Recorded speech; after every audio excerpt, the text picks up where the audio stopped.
একটি গ্রামে বাস করত এক গরিব কৃষক। সে ছিল মনসা দেবীর অগাধ ভক্ত।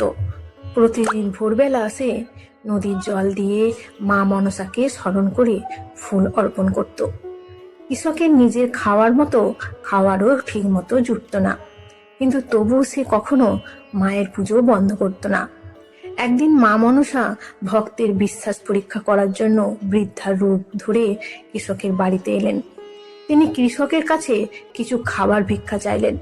কৃষকের ঘরে সেদিন খুব সামান্য ভাত ছিল, তবুও সে বিনা দ্বিধায় সেই খাবার বৃদ্ধাকে দিয়ে দিল এবং নিজে না খেয়েই রইল। বৃদ্ধা তখন আসল রূপ প্রকাশ পেলেন। তিনি ছিলেন মা মনসা। ভক্তির পরীক্ষায় উত্তীর্ণ হওয়ায় তিনি কৃষককে আশীর্বাদ করলেন। পরের দিন থেকে কৃষকের জমিতে আশ্চর্য পরিবর্তন দেখা গেল। ফসল দ্বিগুণ হতে লাগলো। কোনো সাপ তাকে বা তার পরিবারকে ক্ষতি করলো না।